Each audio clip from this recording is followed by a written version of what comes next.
आज की कहानी एक ऐसे मोबाइल टावर की है जो घने जंगल के बीच एक ऊंची पहाड़ी पर बना हुआ है।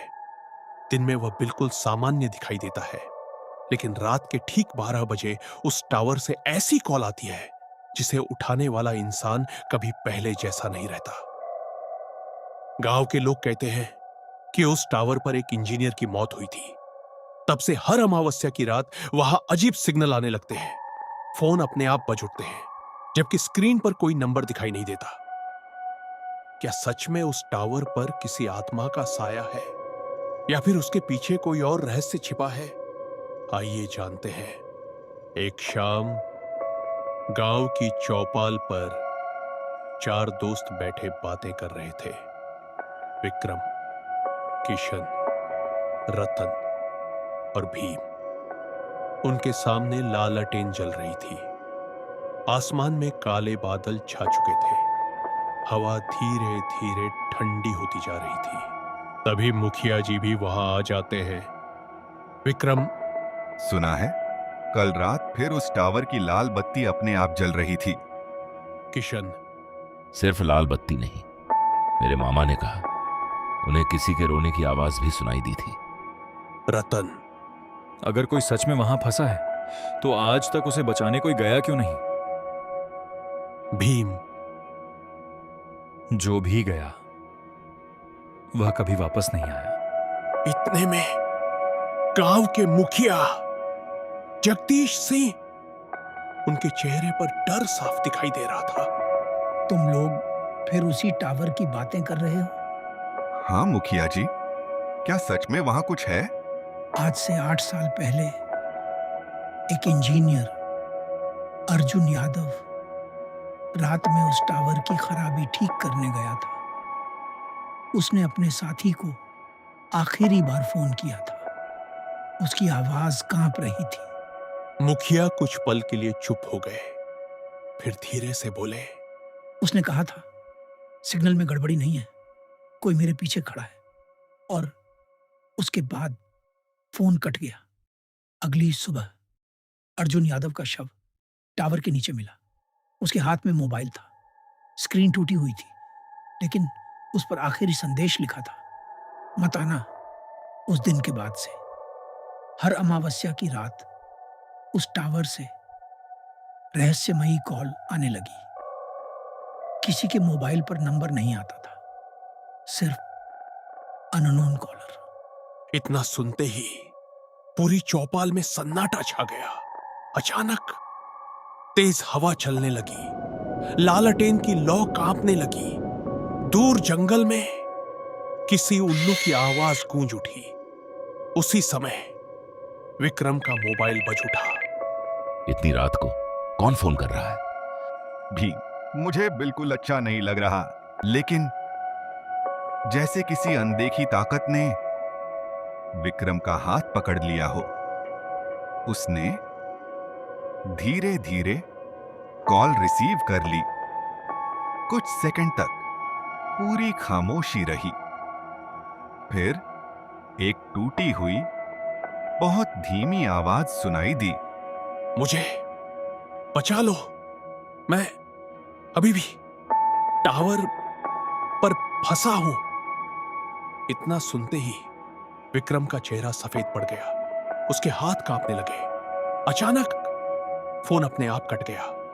उसी क्षण दूर पहाड़ी पर खड़े मोबाइल टावर की लाल बत्ती पहले से कई गुना तेज चमकने लगी। रहस्यमयी कॉल कटते ही पूरी चौपाल में सन्नाटा छा गया। चारों दोस्तों की नजर पहाड़ी पर बने उस मोबाइल टावर पर ही टिकी हुई थी।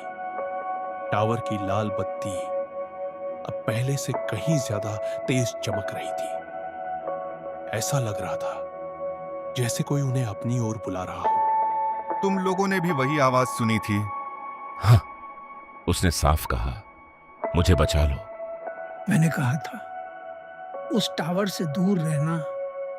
अब बहुत देर हो चुकी है। उसने तुम्हें चुन लिया है। किसने? जिसकी आत्मा आज भी उस टावर पर भटक रही है। अगर जाना ही है तो आज रात 12 बजे जाओ, क्योंकि सच सिर्फ उसी समय दिखाई देता है। मुखिया जी, आप भी हमारे साथ चलिए, हम अकेले नहीं जा पाएंगे। पूरी रात चारों दोस्तों को नींद नहीं आई। हर किसी के मन में एक ही सवाल था, आखिर उस टावर पर ऐसा क्या है? रात के 11:45 बजे चारों दोस्त और मुखिया जी लालटेन और अपने मोबाइल लेकर जंगल की ओर निकल पड़े। गांव की आखिरी गली पार करते ही चारों तरफ गहरा सन्नाटा फैल गया। दूर दूर तक सिर्फ झिंगुरों की आवाज सुनाई दे रही थी। ठंडी हवा पेड़ों की शाखाओं को हिला रही थी। अभी भी समय है, चलो वापस चलते हैं। अब नहीं, इतनी दूर आ गए हैं तो सच जानकर ही लौटेंगे। जैसे जैसे वे पहाड़ी की ओर बढ़ते गए, मोबाइल टावर और साफ दिखाई देने लगा। उसकी लाल बत्ती लगातार चमक रही थी। अचानक भीम का मोबाइल अपने आप बंद हो गया। अरे बैटरी तो पूरी थी। एक एक करके सबके मोबाइल बंद हो गए। सिर्फ लालटेन की हल्की पीली रोशनी उनका सहारा थी। पर ये ठीक नहीं है। उसी समय जंगल के अंदर से भारी जूतों की आवाज सुनाई दी। थक थक थक, जैसे कोई उनके पीछे पीछे चल रहा हो। पीछे कौन है? लेकिन वह कोई नहीं था, सिर्फ हिलते हुए पेड़ और घना अंधेरा। कुछ ही देर बाद वे पहाड़ी की चोटी पर पहुंच गए। उनके सामने विशाल मोबाइल टावर खड़ा था। अंदर लगी सफेद लाइटें बार बार टिमटिमा रही थी। पूरा परिसर अजीब सन्नाटे में डूबा हुआ था। यहीं से सब शुरू हुआ था। अचानक पूरे टावर की सारी लाइटें एक साथ बुझ गईं। चारों तरफ घना अंधेरा छा गया और उसी अंधेरे में किसी ने बहुत धीरे से कहा, रहस्यमयी आवाज, तुम आ ही गए। चारों दोस्त डर के मारे वहीं जम गए। उनके सामने अंधेरे में किसी इंसान जैसी एक काली परछाई धीरे धीरे उनकी ओर बढ़ने लगी। अंधेरे में वह काली परछाई धीरे धीरे चारों दोस्तों की ओर बढ़ रही थी। चारों के हाथ पैर कांपने लगे। ठंडी हवा अचानक और तेज चलने लगी। मोबाइल टावर की लाल बत्ती फिर से जलने लगी। और विक्रम, ये कौन है? मुझे नहीं पता, लेकिन अब पीछे हटने का समय नहीं है। अचानक वह परछाई हवा में धुएं की तरह गायब हो गई। चारों ने एक दूसरे की ओर देखा। पूरा इलाका फिर से बिल्कुल शांत हो गया। शायद हमें सिर्फ वहम हुआ था। नहीं, मैंने भी उसे देखा था। उनके मोबाइल अपने आप चालू हो गए, लेकिन नेटवर्क की जगह स्क्रीन पर सिर्फ एक शब्द लिखा था, सर्चिंग। ये कैसे हो सकता है? तभी ऊपर टावर से टन टन लोहे से टकराने जैसी आवाज आई। ऐसा लगा जैसे कोई टावर की सीढ़ियां उतर रहा हो। कोई नीचे आ रहा है, लेकिन सीढ़ियों पर कोई नहीं था। सिर्फ अचानक विक्रम की नजर एक छोटे कमरे पर पड़ी। उसके दरवाजे पर धूल जमी हुई थी। ऊपर जंग लगे बोर्ड पर लिखा था, कंट्रोल रूम। चलो, यहीं से कुछ पता चल सकता है। उन्होंने दरवाजा खोला। कमरे के अंदर एक पुराना कंट्रोल पैनल, कुछ कंप्यूटर और लोहे की अलमारियां रखी थी। सब कुछ वर्षों से बंद पड़ा था। यहां तो कोई नहीं आया होगा। तभी देखते ही देखते पूरा कंट्रोल पैनल चालू हो गया। भीम हैरान होकर, बिजली तो है ही नहीं, फिर ये कैसे चल रहा है? उसी समय कंट्रोल पैनल की स्क्रीन पर एक वीडियो अपने आप चलने लगा। स्क्रीन पर एक आदमी दिखाई दिया। उसकी वर्दी पर नाम लिखा था, Arjun Yadav, tower engineer Arjun Yadav. Recording. अगर कोई ये वीडियो देख रहा है तो समझ लो मैं शायद अब जिंदा नहीं हूं। कंट्रोल रूम के दरवाजे पर अर्जुन यादव की धुंधली परछाई खड़ी थी। उसकी आंखें सीधे विक्रम की ओर देख रही थीं। कुछ पल तक कोई कुछ बोल ही नहीं पाया। कमरे का तापमान अचानक बहुत ठंडा हो गया। विक्रम, ये वही इंजीनियर है क्या? लगता तो ऐसा ही है, लेकिन ये हमें नुकसान क्यों नहीं पहुंचा रहा? अचानक चारों दोस्तों की नजर जमीन पर पड़ी एक पुरानी डायरी पर पड़ी। वह डायरी धूल से ढकी हुई थी, मानो कई वर्षों से किसी ने उसे छुआ तक ना हो। मुखिया जी ने कांपते हाथों से वह पुरानी डायरी खोली। जैसे ही पहला पन्ना पलटा, सभी लोग सांस रोके उसकी ओर देखने लगे। फिर एक पन्ने पर बड़े अक्षरों में लिखा था, अगर कोई यह पढ़ रहा है तो मेरी बात ध्यान से सुनना। इस टावर में तकनीकी खराबी नहीं है। यह हर रात एक रहस्यमयी शक्ति जागती है।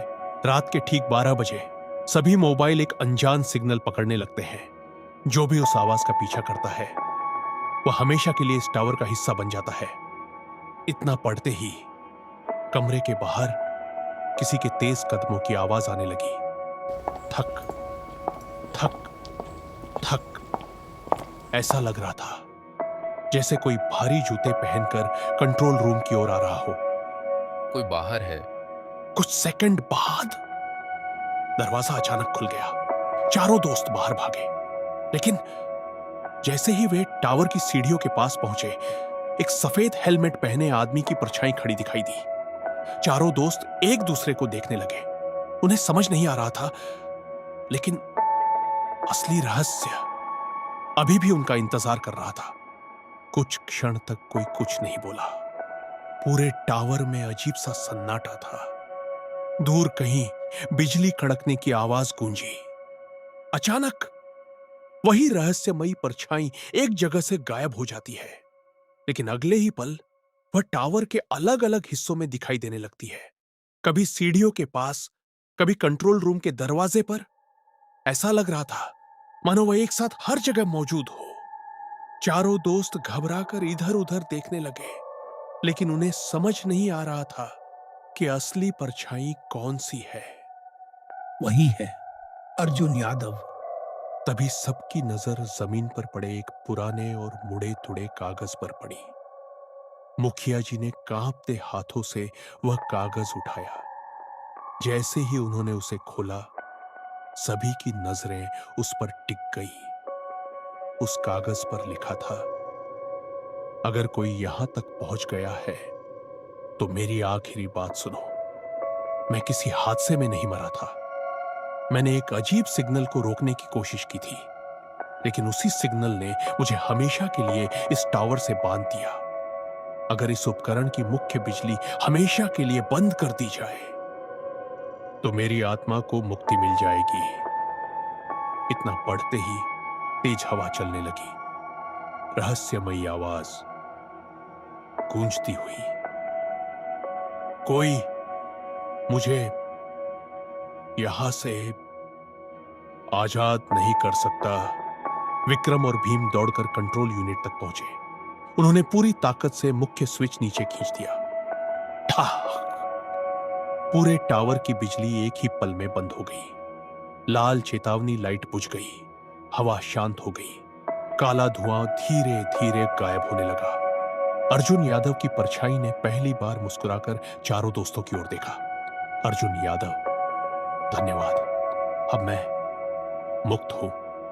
इतना कहते ही उसकी परछाई धीरे धीरे रोशनी में बदल गई और हमेशा के लिए गायब हो गई। चारों दोस्त और मुखिया जगदीश सिंह धीरे धीरे पहाड़ी से नीचे उतर आए।